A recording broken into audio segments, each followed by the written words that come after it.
Bismillahirrahmanirrahim. Assalamualaikum warahmatullahi wabarakatuh. Innal hamdalillah nahmaduhu wa nasta'inuhu wa nastaghfiruh wa na'udzu billahi min shururi anfusina wa sayyiati a'malina. May yahdihillahu fala mudilla lahu wa may yudlil fala hadiya lahu. Asyhadu an la ilaha illallah wahdahu la syarika lahu wa asyhadu anna Muhammadan abduhu wa rasuluhu la nabiyya wa la rasula ba'dah. Qala Allah ta'ala fil Qur'anil Karim, a'udzu billahi minasyaitonir rajim. Bismillahirrahmanirrahim. Ya ayyuhalladzina amanu taqullaha haqqa tuqatih wa la tamutunna illa wa antum muslimun. Wa qala ya ayyuhalladzina amanu taqullaha wa qulu qawlan sadida yuslih lakum a'malakum wa yaghfir lakum dhunubakum wa may yuti'illaha wa rasulahu faqad faza fawzan 'azima. Wa qala Rasulullah sallallahu alaihi wasallam fi hadisihi asy-syarif, ittaqillaha haitsu ma kunta wa atbi sayyi'atal hasanata tamhuha wa khaliqin nasa bi khuluqin hasanin. Allahumma salli wa sallim wa barik ala nabiyyina wa habibina Rasulillah Muhammadin sallallahu alaihi wasallam wa ala alihi wa ashabihi wa man tabi'ahum bi ihsanin ila yaumiddin. Amma ba'd. Ma'asyiral muslimin, bapak-bapak, ibu-ibu, para jamaah pengaosan ingkang mugi tansah dipun rahmati lan dipun mulyakaken dening Allah Subhanahu wa taala. Kita bersyukur alhamdulillah kesempatan dalu menika kita sami dipun takdiraken kanthi takdir ingkang sae. Nggih menika dipun takdiraken dening Allah Subhanahu wa taala saged menghadiri satunggalipun majelis ingkang mulia, nggih menika majelis ilmu, majelis zikir, majelis ta'lim, majelis ingkang insyaallah dipun mulyakaken dening Allah Subhanahu wa taala. Dan fa insyaallah tiang-tiang yang hadir wonten majelis ingkang mulia insyaallah pikantuk kemuliaan saking Allah Subhanahu wa taala. Salam salawat kita haturaken dumateng uswah hasanah kita sami, suri tauladan kita sami Rasulullah Muhammad sallallahu alaihi wasallam, ugi dumateng para penderekipun saking kalangan para sahabat, para tabi'in, tabi'ut tabi'in saha sedaya umatipun ingkang tansah setya lan tuhu anggenipun kegondelan marang sunah-sunahipun dumugi benjang wonten ing yaumil kiamah. Lan mugi-mugi tentunipun kita sami berharap supados kita sami samangke wonten yaumil kiamah, wonten yaumil akhir samangke sageta pikantuk syafaat saking Rasulullah sallallahu alaihi wasallam. Lan mugi-mugi kita sedaya pinaringan kesempatan saged sareng-sareng kali Rasulullah mlebet wonten ing janahipun Allah Subhanahu wa taala. Amin Allahumma amin. Ma'asyiral muslimin, arsyadani wa arsyadakumullah. Kita lajengaken kajian kita. Kalau wingi sampun kita aturaken nggih menika sebab-sebab ingkang napa menika ndadosna salat malam menika mudah dipun tindakaken. Wonten nggih menika sebab-sebab yang memudahkan salat malam kaitanipun kalian lahir, kaitanipun kalian fisik, kaitanipun kalian ingkang dhahir, ingkang nampak. Lan wonten ugi nggih menika sebab-sebab ingkang nggampilaken salat malam menika kaitanipun kalian batin. Nggih. Ingkang secara lahir nggih kala wingi sampun kita aturaken di antawisipun nggih menika tidak memperbanyak makan. Nggih, mboten kakehan dahar. Nek kakehan dahar biasanipun mangke kathah ngunjukipun sehingga dadosna tiyang kala wau kathah tiduripun. Nggih. Banyak makan, akhirnya banyak minum, akhirnya pun banyak tidur. Sehingga apa? Berat nindakaken qiyamul lail. Badhe bangun niku kraosan pun berat. Niku nek napa badhe sare sudah memperbanyak makan dan minum. Pramila malam hari secara kesehatan jatosipun nggih. Nggih napa menika diupayakan jangan makan terlalu banyak, ya, terutama menjelang tidur. Napa mulai mau tidur, ya, makan yang kenyang, minum yang banyak, tanpa aktivitas napa langsung tidur. Wah ini bahaya. Dalam kesehatan pun para ahli kesehatan niku nyebataken niku kebiasaan ngoten niku mbebayani dumateng kesehatan kula lan jenengan sami. Minimal yen misalnya kepeksanipun kok jenengan dahar dalu misalipun ngoten niku, nggih. Niku jangan langsung tidur, ya. Jangan langsung tidur. Ya. Digunakan untuk aktivitas dulu yang lain beberapa saat, nanti baru kemudian istirahat. Ya. Ini banyak makan. Ya. Sebagian ulama menyatakan jangan banyak makan sehingga banyak minum, lalu kalian banyak tidur. Ya. Engkau oleh gimana kau jangan letihkan tubuh pada siang hari dengan pekerjaan-pekerjaan yang melelahkan organ tubuh dan otot. Ini ku sakit atasno napa menika tidur di malam hari itu menjadi terlalu terlelap ya. Karena napa terlalu lelah, terlalu capek nindakaken nggih menika pekerjaan-pekerjaan di siang harinya. Lah bagaimana dengan pekerjaan-pekerjaan yang berat memang?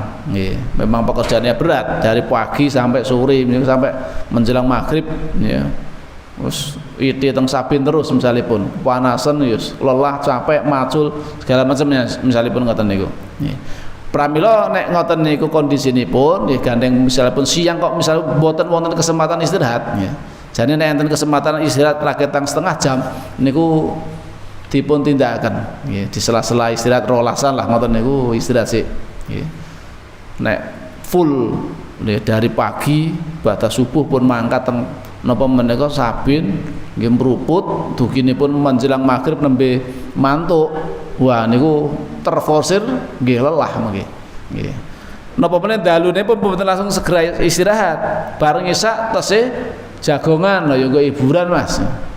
Awan sembut gawe ya bengi ya golek hiburan. Ya akhire nggih napa menika begadang sampai larut malam nek ngoten niku nggih untuk bangun malam agak berat. Nggih. Pramila nek Rasulullah sallallahu menika nalika mboten wonten aktivitas ingkang wigatos nggih badhe isak menika beliau nggih segera digunakan untuk istirahat. Sehingga napa istirahatnya cukup, bangun di malam hari nggih menika saged enteng.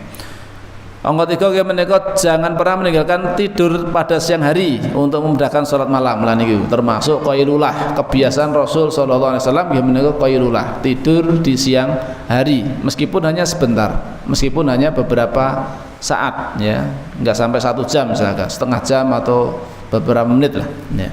Itu diupayakan nggih menika raketang sedelok menika istirahat tidur siang niku saged membantu insyaallah nggih menika nindakaken salat malam. Awit Rasul ugi menghasung sebatas napa nindakaken qailulah, tidur di siang hari.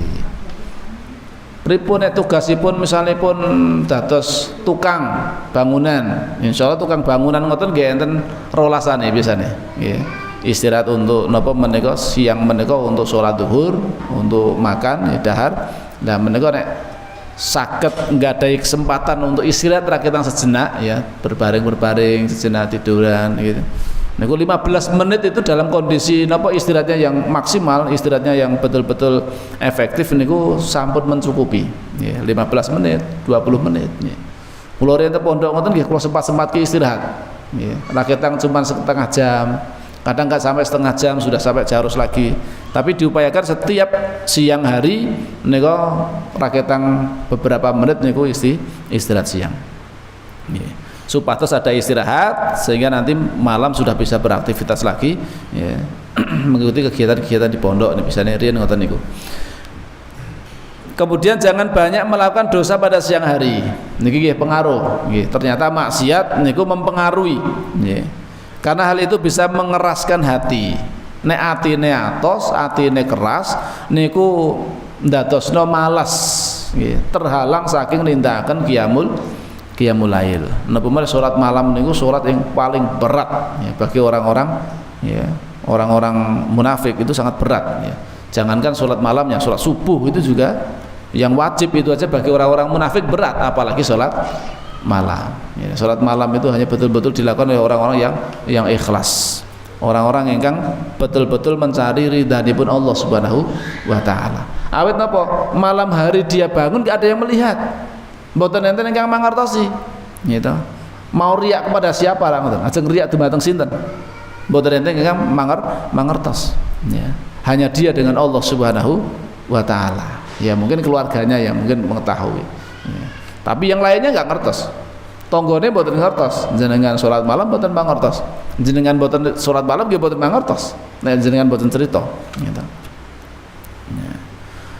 Pramila nggih napa menika diupayakan jangan berbuat maksiat di siang harinya. Ya, para ulama sampai nyebataken nggih napa menika seorang pernah mengadu kepada Al Hasan, aku tidak mampu melakukan sholat malam. Lalu Al Hasan memberikan resep ya gimana dengan menjawab jangan berbuat maksiat pada siang hari. Ya, jangan napa menika berbuat maksiat di siang hari karena hal itu akan membantumu bangun pada malam hari.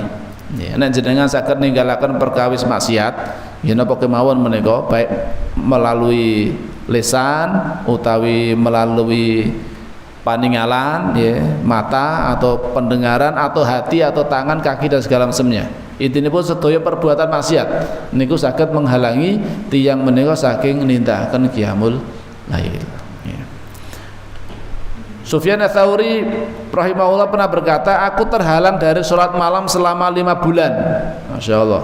Ya, akibat dosa yang pernah aku perbuat. Yang beliau menyebutkan dosa apa yang beliau lakukan, tapi pernah terhalang nindakaken qiyamul lail sampai 5 bulan.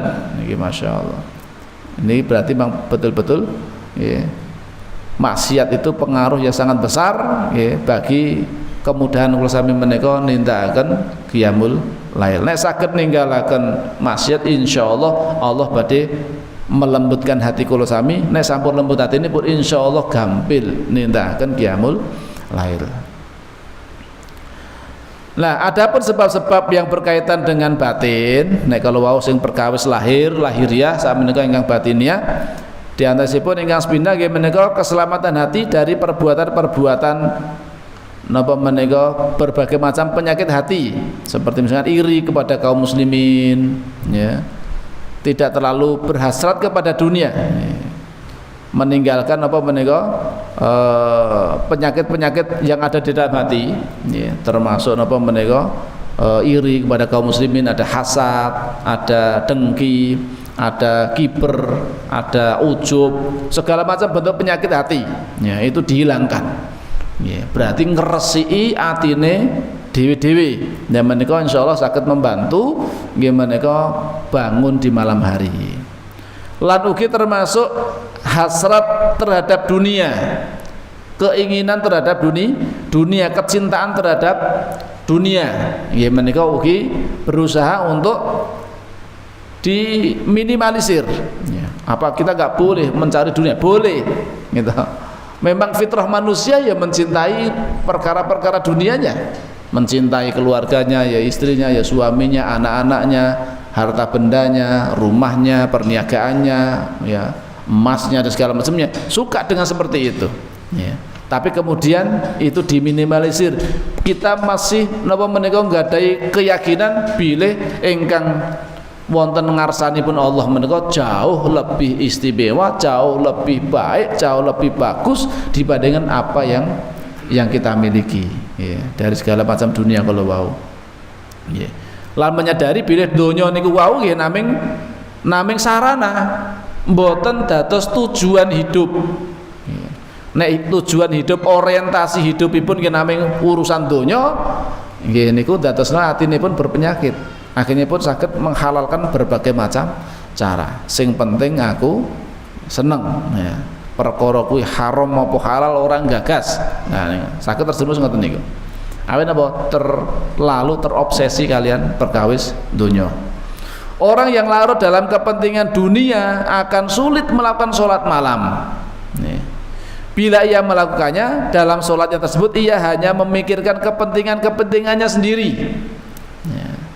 Nah ini, so kadang-kadang, nggih, napa menika nindakake sholat malam, tapi niatnya ben rizkine lancar gitu. Salat malam ben rizkine lancar. Pokoknya nindaki amal ibadah menika nggadahi tujuan, nggadahi niatan ben entuk donyane gitu. Biar mendapatkan dunianya ya. Ben rizkine lancar ya.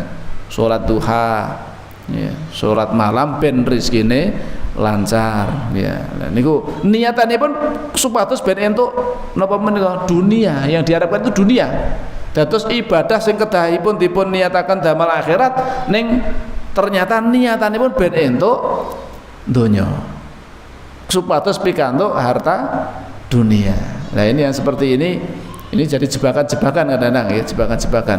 Ya, pramila ya, betul-betul anggenipun nindakaken salat malam menika estu-estu dipun niyataken niku pados ridhanipun Allah, nderek sunnahipun Rasulullah sallallahu alaihi wasallam.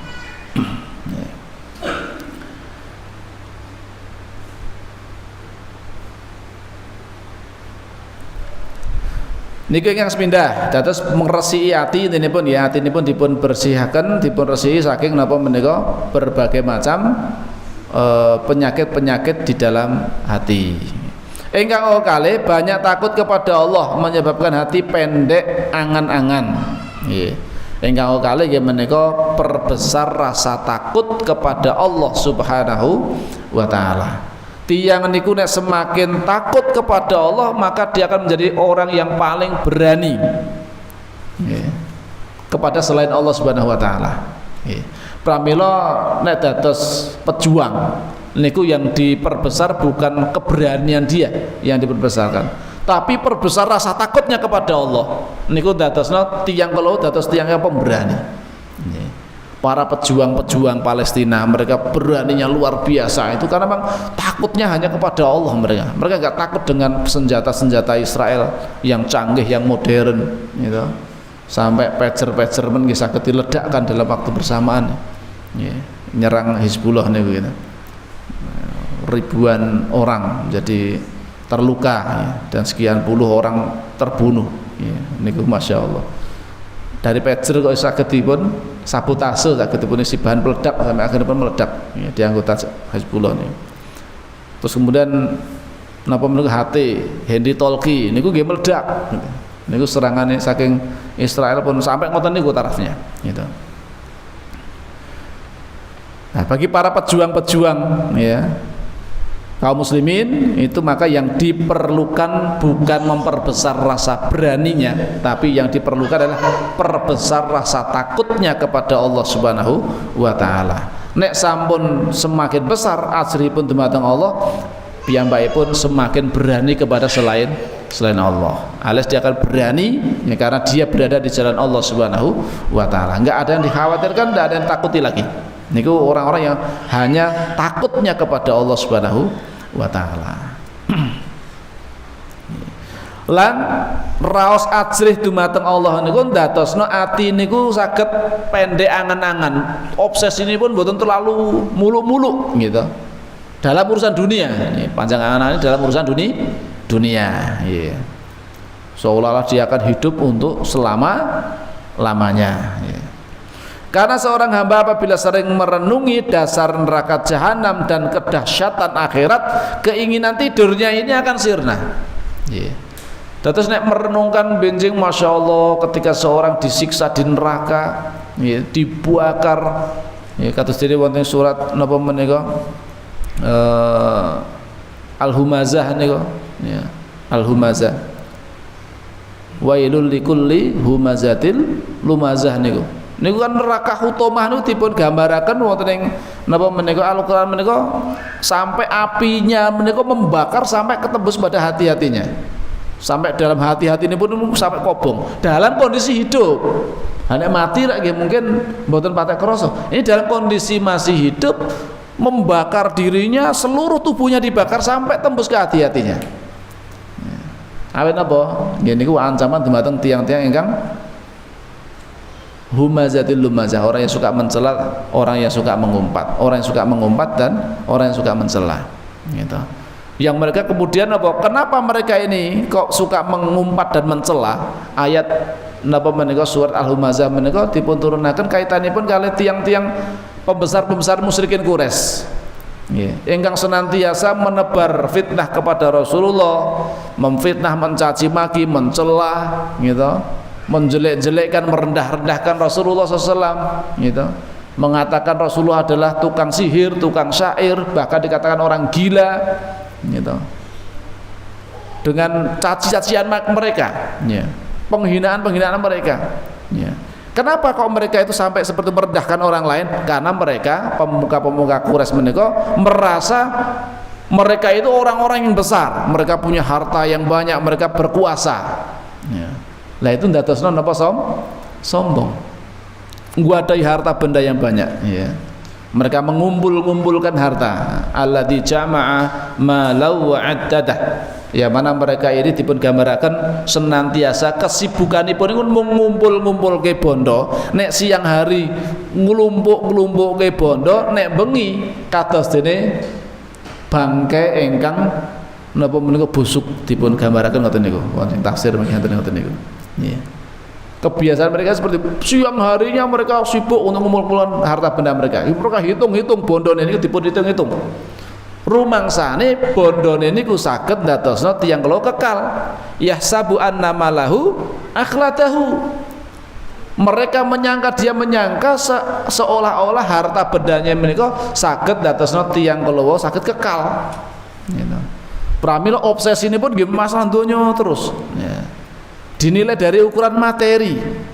Ya, ini ndadosna tiyang kala wau sombong, sombong karena harta bendanya, sombong karena kedudukanipun, pramila sampai dia suka mengumpat, suka mencela, merendahkan orang lain. Nah niku kebiasaan para pemuka-pemuka Quraisy pada waktu dumateng sinten Rasulullah Muhammad sallallahu alaihi wasallam.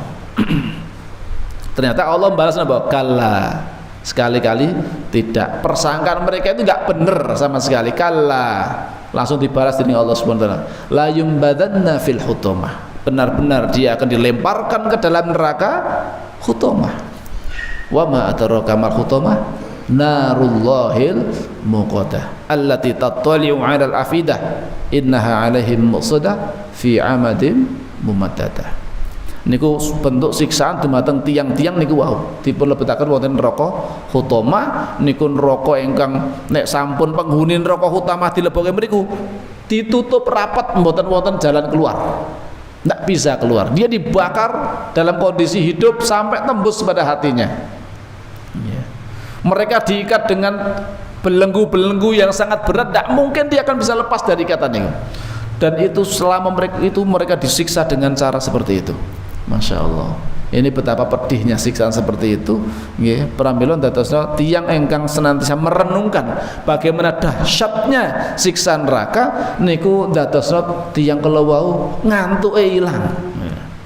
Ngantuke ilang. Nek mbayangke niku ya Allah, siksa pedih. Bagaimana kemudian siksa yang paling ringan dipun gambaraken, dipun paringaken dumateng sinten? Pamanipun Rasul sallallahu alaihi wasallam dapat keringanan. Nek dibebaske saking siksa neraka mboten mungkin. Awit napa? Sampai akhir hayatipun pamanipun Rasul Abu Thalib niku mboten purun bersyahadat.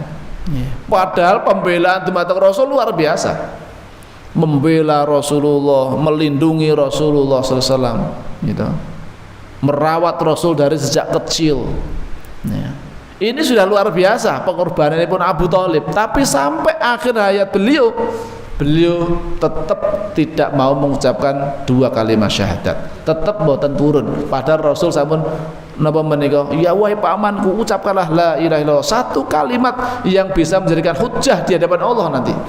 Ya. Tetap mboten purun. Ya. Mengikuti bisikanipun, ya. Napa menika, ya Allah mentakdirkan seperti itu. Ya. Pembela berat Rasulullah, tapi ternyata sampai akhir hayatnya tidak mau mengucapkan dua kalimat syahadat. Nah, dibebaskan saking api neraka tidak mungkin, tapi napa, karena dia telah membela Rasulullah, ya maka hukumannya pun dipun ringanakan. Dia hukumannya pun dipakaikan terompah dari neraka, ya, tapi kemudian saking panasnya terompah itu otaknya pun menjadi mendidih. Otaknya pun dados mendidih nih. Niku siksa sing paling ringan, paling enteng. Ya. Bagaimana dengan siksa yang sangat berat? Masya Allah. Lah menika datosna tiang-tiang ingkang napa menika hatinipun hidup, nggih, dengan merenungkan bagaimana siksa neraka yang sangat luar biasa kalau wau datosna ngantuke niku saged ilang. Sehingga napa dia akan mudah untuk bangun di malam hari. Berdiri di hadapan Allah, dedepe marang Allah Subhanahu wa taala.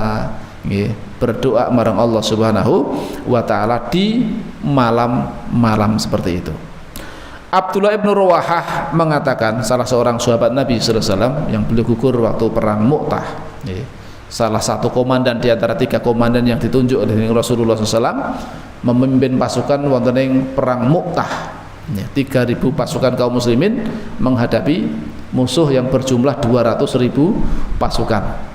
Secara strategi militer manapun 3.000 melawan 200.000 niki wis angel.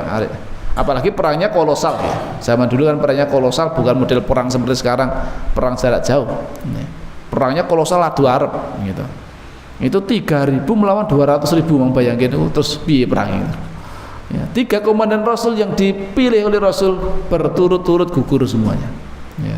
Mulai dari sinten menika Zaid bin Harithah gugur, kemudian Ja'far bin Abi Thalib gugur, kemudian Abdullah bin Rawahah gugur juga, semuanya gugur, syahid semuanya. Baru kemudian bendera diambil oleh salah seorang sahabat Ansor dan diserahkan kepada Khalid bin Walid yang waktu itu baru masuk Islam. Khalid bin Walid baru masuk Islam, tapi dipercaya oleh pasukan, pimpin kami, pimpin pasukan. Diserahkan, saya ambil panji ini tidak lain kecuali hanya saya serahkan kepada Anda. Mau mula-mula ragu-ragu, tapi karena desak akhirnya pun dipimpin oleh Khalid bin Walid. Maka keberhasilan Khalid bin Walid membawa pulang sisa pasukan yang sangat korbannya pun tidak terlalu banyak di pihak kaum muslimin niku mendapat pujian dari Rasulullah SAW sebagai Saifullah al-Maslul, yaitu si pedang Allah yang senantiasa terhunus. Semenjak itu maka Khalid bin Walid mendedikasikan hidupnya itu untuk berjihad di jalan Allah Subhanahu wa taala. Keinginannya pengen mati syahid, tapi Allah mentakdirkan beliau wafatnya tidak di medan perang. Walaupun luka sudah berbagai macam luka beliau alami. Tapi ternyata Allah mentakdirkan beliau meninggalnya dalam kondisi sakit di atas pembaringan. Bukan di medan perang maksudnya gitu. Tapi insya Allah beliau juga mencapai balagha, mencapai derajatnya orang-orang yang mati syahid karena kesungguhan niat beliau yang ingin mati syahid. Karena sungguh-sungguh pengen mati syahid, Pak. Sampai beliau itu sedih, nangis ketika menjelang wafatnya itu. Sudah berpuluh-puluh tahun beliau menghabiskan hidupnya untuk jihad fisabilillah. Lukanya di seluruh tubuh ini sudah ada semuanya. Pengennya cuma mati syahid, tapi ternyata beliau mengalami kondisi yang mau meninggal itu dalam kondisi di atas pembaringan. Nah, Abdullah bin Rawahah mengatakan, sesungguhnya bila disebutkan surga kepada Abdullah, kerinduannya kian dalam, dan bila disebutkan neraka maka keinginan tidurnya sirna. Saking wedine pun siksa neraka betul-betul mengerikan. Maka enggak jadi ngantuk hilang, biar tangi walaupun dingin, walaupun ngantuk nek kelingan siksa neraka ngoten niku langsung bangun. Bangun untuk melaksanakan qiyamul lail. Niku Abdullah ibnu Rawahah.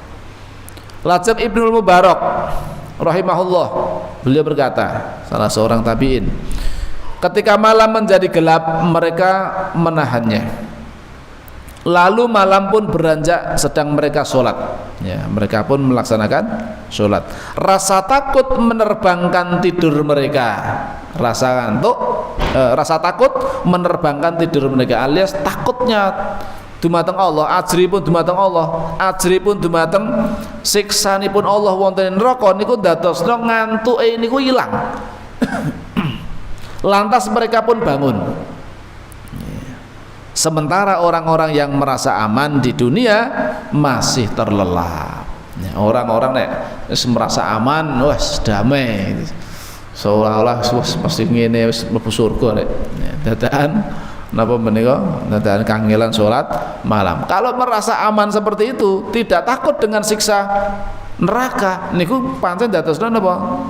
Tiyang kala wau karena merasa aman kan akhirnya pun upaya untuk mendekatkan diri kepada Allah niku kurang, termasuk dalam melaksanakan sholat malam. Males, wegah gitu loh. Padahal niku sholat malam afdhalus sholat ba'dal faridah. salat ingkang paling afdol sak sampunipun salat fardhah, salat 5 waktu nggih menika qiyamul lail. Nindakaken qiyamul lail. Niku perkataan Abdullah ibnul Mubarak. Dados orang-orang yang merasa ajrih dumateng Allah Subhanahu wa taala, merasa takut dumateng Allah, menika nggih dipun paringi gampil nindakaken qiyamul lail. Tapi nek orang-orang yang merasa aman, nggih, seolah-olah nek enten ayat-ayat tentang neraka niku bukan untuk saya itu. Ya. Itu untuk si dia, untuk yang lain. Dia merasa aman, itu bahasanya surga, wah kuwi aku kuwi. Ya, merasanya seperti itu. Jadi dia merasa aman. Padahal kita orang yang beriman jangan punya merasa aman. Maka perintahnya pun gimana kan apa? Harap-harap cemas, ya. Dados napa menika anggenipun ibadah marang Allah niku penuh harap tapi juga harus ada cemasnya. Penuh harap napa? Penuh pengharapan supados ibadah kula sami niku dipun tampi dening Allah. Ya, mengharapkan pahala dari Allah, mengharapkan nggih menika amalan kula dipun tampi dening Allah. Nggih sekaligus ada perasaan khawatir, cemas, takut, jangan-jangan ibadah saya belum diterima. Dados seimbang, Pak. Jangan kemudian takut tok juga enggak baik, atau terlalu berharap tok tanpa ada rasa takut juga enggak baik. Maka harus seimbang. Nggih. Pramila nek wonten ing kitab tauhid menika karyanipun Syekh Shalih Fauzan menika jilid pertama niku enten di antasipun pembahasan nggih menika napa menika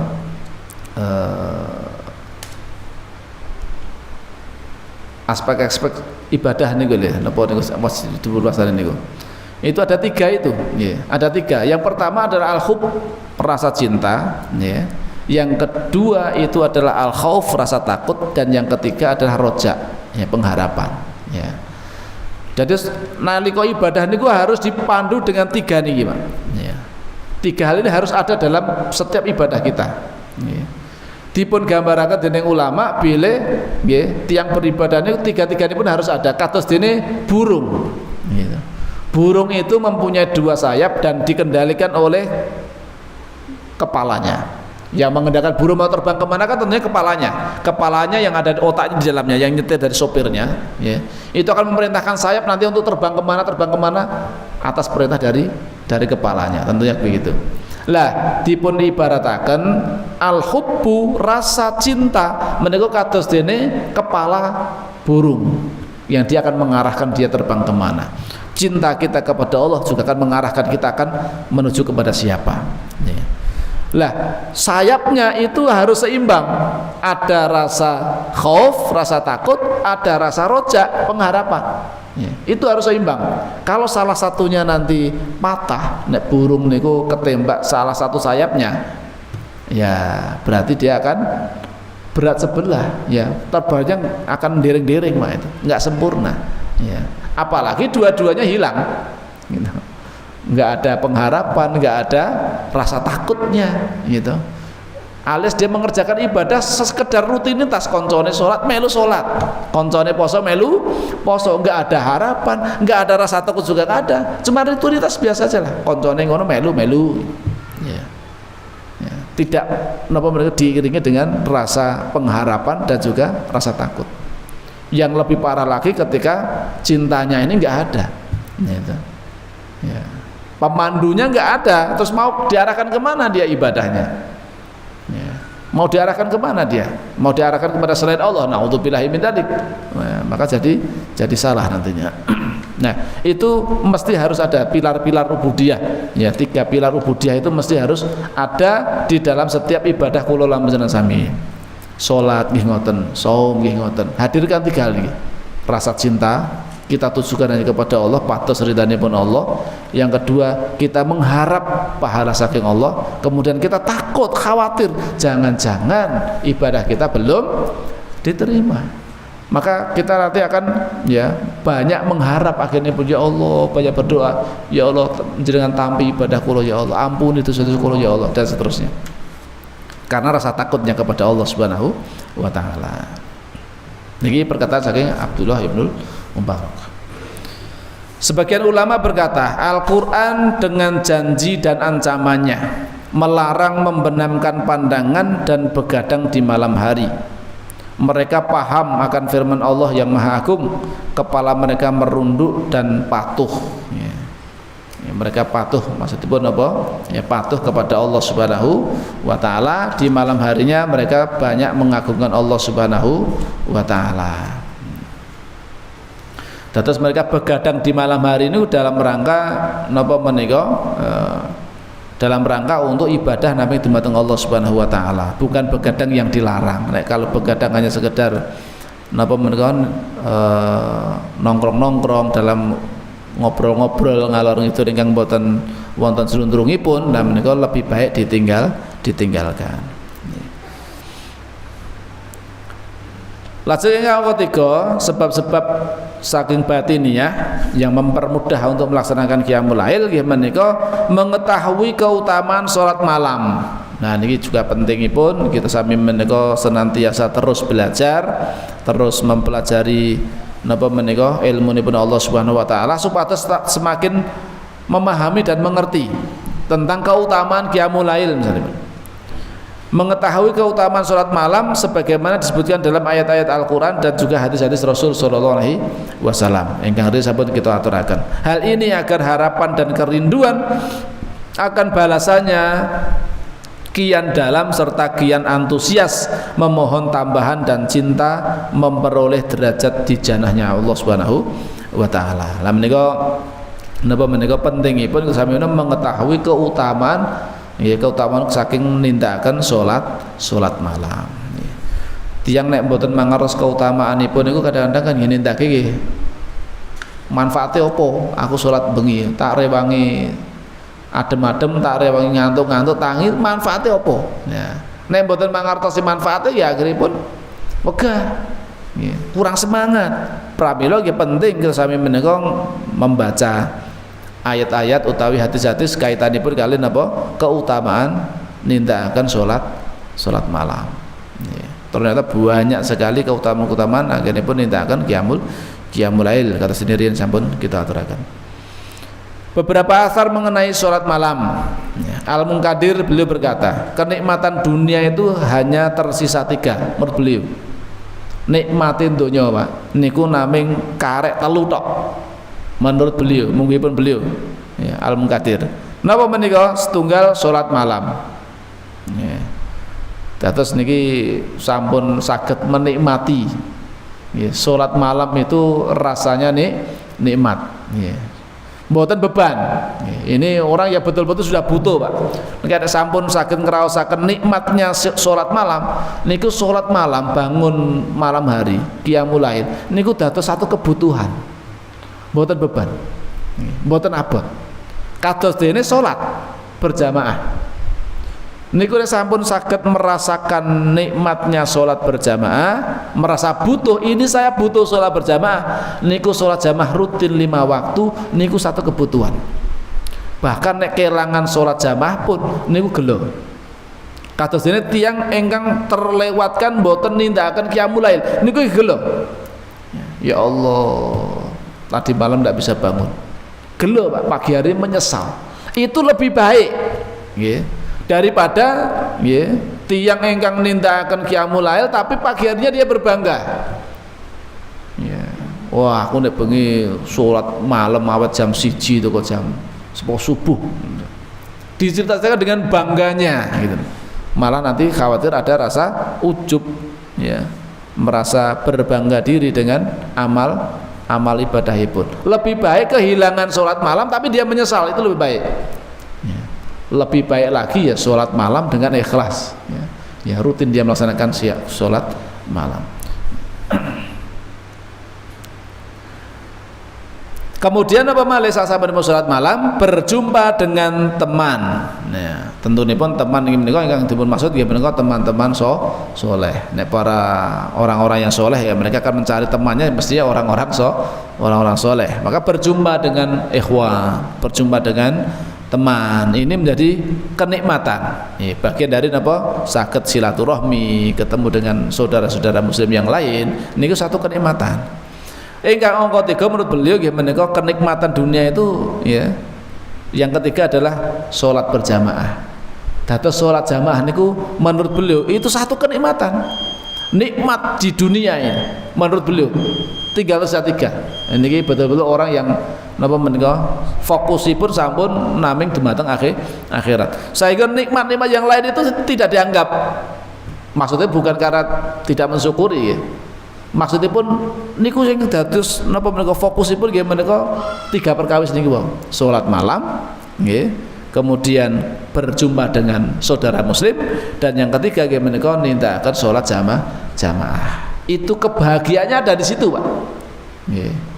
Bahagianya itu ada di situ tuh. Nek saged salat malam, hatinya bahagia.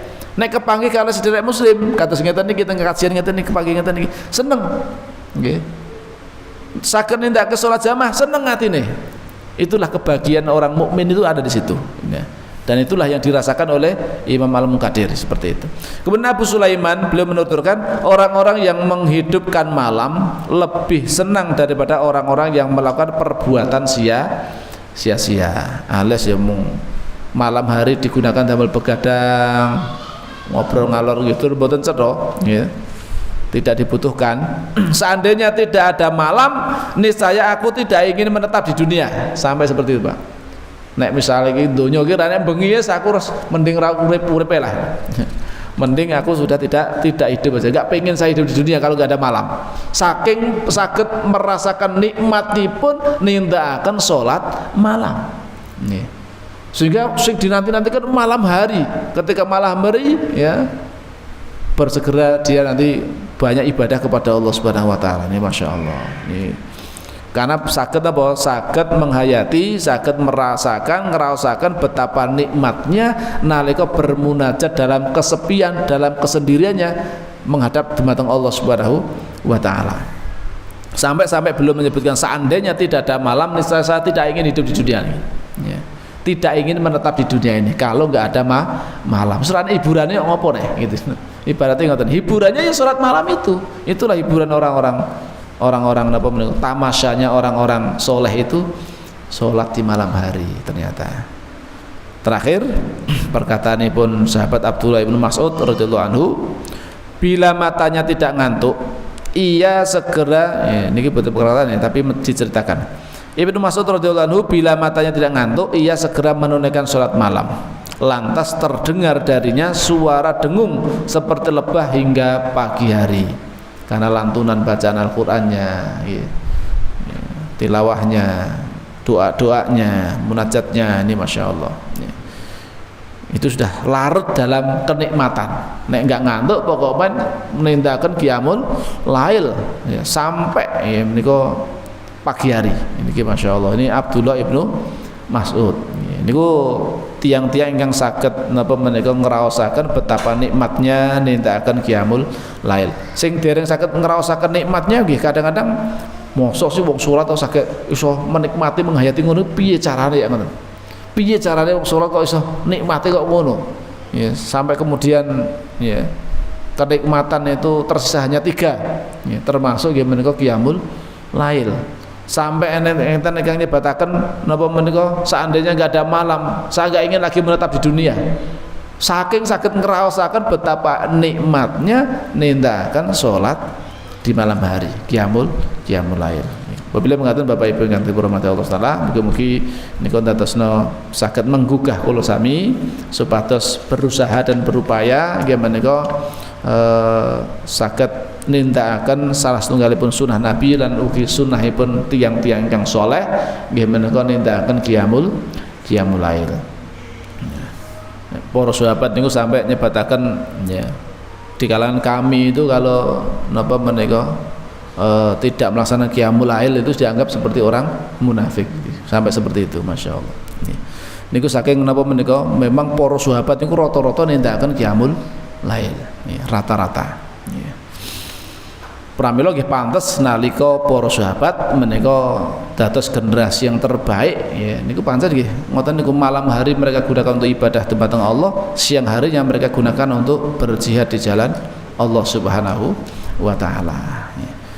Bila mengatakan mugi-mugi kita sami saged melaksanakan sunnah Nabi kala wau nggih menika nindakaken qiyamul lail lan sagedipun paring istiqomah dening Allah Subhanahu wa taala netepi nggih menika perkawis qiyamul lail kala wau nggih saged istiqomah ya dugi akhir hayat kula sami dados kebiasaan kula lamdan sami lan mugi-mugi derajat kula sami dipun angkat dening Allah Subhanahu wa taala lantaran nggih menika biasa nindakaken qiyamul lail dalam kehidupan kita sehari-hari.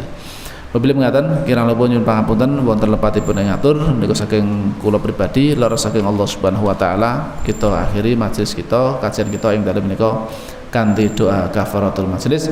Subhanakallahumma wa bihamdika asyhadu an la ilaha illa anta astaghfiruka wa atubu ilaik. Assalamualaikum warahmatullahi wabarakatuh.